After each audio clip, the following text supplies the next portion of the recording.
అది ఏదో సిట్టు 2 రోజుల్లో చేసి వదిలేయటం అని కాదు. ఇది నెక్స్ట్ 20-25 రోజులు ఉంది కాబట్టి దయచేసి దీని లోతులకు వెళ్ళాలని కోరుతాం. దానిపైన రిప్రజెంటేషన్ ఇస్తాం మేము.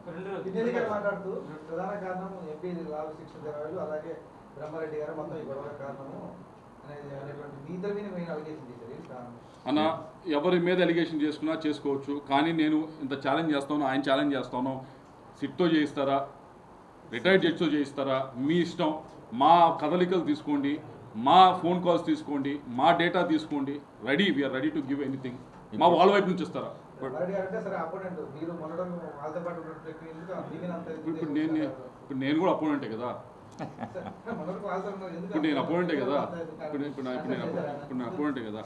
సిట్టు దర్యాప్తు ఇప్పటికే చేసేసింది పూర్తయింది. మరోసారి సిట్టు మరి దర్యాప్తు కోరుతున్నారు, ప్రాథమికంగా ఆధారాలు కూడా సేకరించాలి అని చెప్పి. మరి అంటే సిట్టు మీద మీకు అనుమానం ఉందంటారా, లేకపోతే ఎలా భావించాలి అంటారు? లోతుగా దర్యాప్తు చేయలేదంటారా? ఈ 2 విషయాలు ఏదైనా ఉంటుంది. సిట్టుని నియమించిన అధికారులు ఎవరు? ఇదే చీఫ్ సెక్రటరీ కదా. నేనైతే నా పర్సనల్ ఒపీనియన్, ఈ సిట్లో కూడా ఏం న్యాయం జరుగుద్ది? మొత్తం చీఫ్ సెక్రటరీ కనుసన్నల్లో మొదటి నుంచి మేము మొత్తుకుంటుంది చీఫ్ సెక్రటరీ ఈ రాష్ట్రానికి. ఇవన్నీ కూడా మేము central election commission Rajiv Kumar దగ్గర నుంచి ఒక్కొక్కళ్ళకి దశల వారీగా పెడుతూ వచ్చిన కంప్లైంట్స్. ఈ రోజు వరకు ఒక్క చర్య తీసుకున్నారా? ఎన్ని రోజుల నుంచి? 6 నెలల నుంచి 5 నెలల నుంచి హైపర్ సెన్సిటివ్గా విలేజెస్లో ఉన్న గత ఎన్నికల డేటాని కూడా పొందుపరుస్తూ ఏ విధంగా ఆ ఊర్లో రిగ్గింగ్లు జరిగినాయని చెప్పేసి చూపిస్తూ మేము ప్రతి పేపరు ఎవిడెన్స్తో సహా ప్రొడ్యూస్ చేశాం. కానీ చర్యలు లేవు. ఉన్నతాధికారులు ఏం చెప్తారంటే మాకు మెయిన్ ప్రాబ్లం అంటారు. అంటే ఒక ఎస్పీ గారి సమక్షంలో నా మీద దాడి జరిగింది అంటే ఏ విధంగా ఉంది? ఫోర్స్ని ఎలకేట్ చేసింది ఎవరు? ఇప్పుడున్న డిఎస్పీ. అతన్ని అతని మీద ఎందుకు చర్యలు తీసుకోలేకపోయారు? గతంలో వాళ్ళు నియమించిన అధికారులు ఎక్కడ ఎంత ఫోర్స్ అనేది నియమించారు. ఈరోజు కొత్తగా వచ్చిన ఎస్ఐల మీదనో సిఐల మీద పట్టం కాదు, ఎక్కడ ఎంత ఫోర్స్ ఉండాలని నిర్ణయించింది మీరు. మీ అధికారులు, నువ్వు వేసుకున్న అధికారులు, నీకు ఊడిగం చేసిన అధికారులు,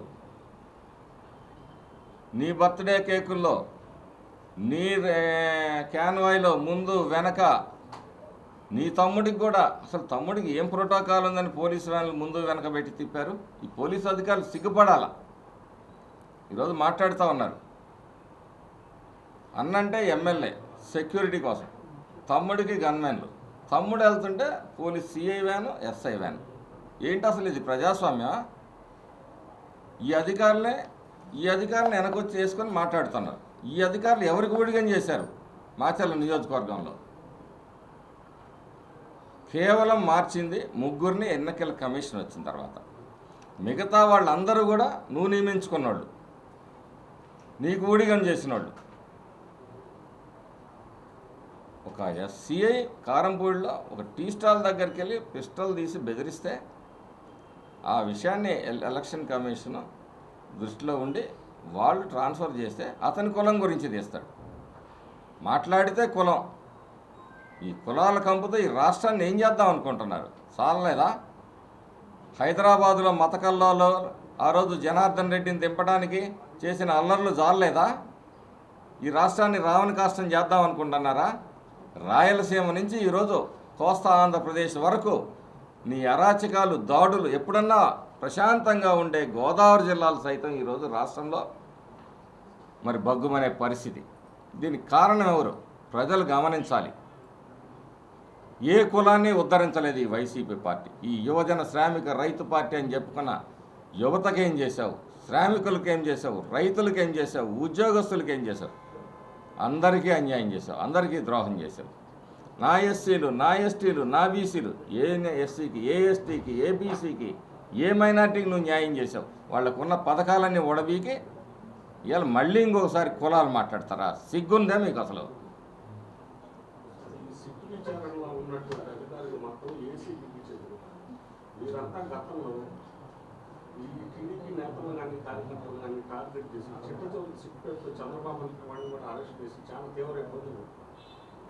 ఇలా వీళ్ళనే ఎందుకు పెట్టారు? వీటిలో రిటైర్డ్ జడ్జెస్ కానీ వీళ్ళెవరిని ఎందుకు పెట్టలేదు? అదే నేను అడుగుతుంది. దీని మీద ఉన్నటువంటి వీళ్ళందరినీ నియమించింది ఎవరు? దీంతో పాటు ఒకటి మీ ఎస్పీ నిన్న జరిగినటువంటి పోలీస్ రిక్రూట్మెంట్లో గుంటూరు జిల్లాకు చెందిన ఒక సిఐ, అతన్ని స్పెషల్ బ్రాంచ్ సిఐగా ఇచ్చారు. అతను గతంలో కూడా ఒక మంత్రికి ఒక ప్రధాన అంచురుడి కంటే ఎక్కువగా ప్రవర్తించాడు. అతన్నే ఇప్పుడు ఎస్బీ సిఐగా నియమించారు.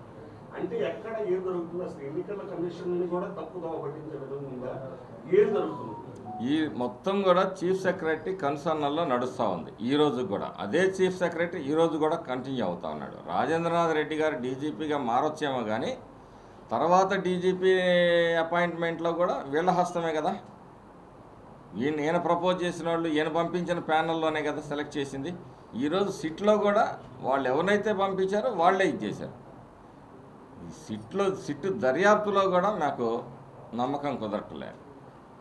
ఈరోజు ఎమ్మెల్యే ఇంట్లో ఆయుధాలు పట్టుబడ్డాయి,